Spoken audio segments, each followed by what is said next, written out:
À l'occasion de leur caucus québécois, les députés et ministres conservateurs se sont vêtus à la mode du jour. Sur la photo de famille, il ne manquait que le lieutenant québécois de Stephen Harper, Christian Paradis.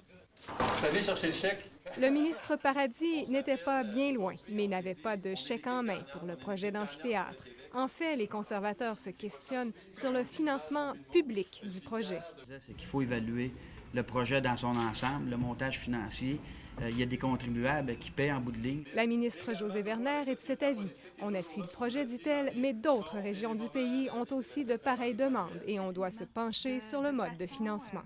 De façon idéale, l'apport du privé aurait été souhaitable. Vous savez, c'est le contribuable qui va payer ça. Hein? Alors, à partir du moment où on aurait eu l'apport du privé, ça aurait donné une bouffée d'oxygène aux payeurs de taxes. Le maire participait à un événement public, justement en compagnie du ministre conservateur Denis Lebel. Il en a profité pour accentuer la pression sur les conservateurs. On ne veut pas de faux fuyants. On est partenaire avec les députés québécois, mais on veut pas qu'ils trouvent une façon de ne pas être capable de répondre aux questions. Écoutez, nous, on donne un support, mais il faut que ce soit à l'intérieur du coût qu'on est capable d'accepter. On dit que c'est un maximum de 400. Le premier ministre du Québec a pris sa décision sur un maximum de 400. C'est fait. Pourquoi les autres ne seraient pas capables de la prendre? Alors, même si les chandails des Nordiques circulent sur le banc des conservateurs, la question du financement public de l'amphithéâtre semble sérieusement accrochée pour eux. Le premier ministre Stephen Harper serait de passage à Québec lundi prochain, une information que confirmera son cabinet vendredi. Guylaine Bussière, Radio-Canada, Québec.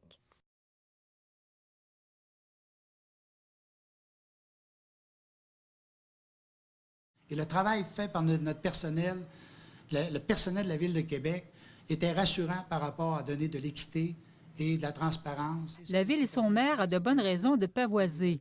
Après avoir analysé une centaine de contrats octroyés l'an dernier, le vérificateur général conclut que tout a été fait selon les règles de l'art.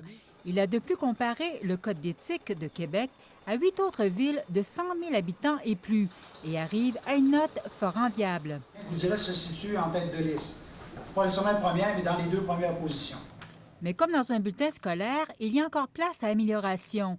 Le vérificateur souhaiterait la nomination d'un conseiller à l'éthique pour mieux guider les fonctionnaires. La Ville de Québec est quelque peu timide sur la prévention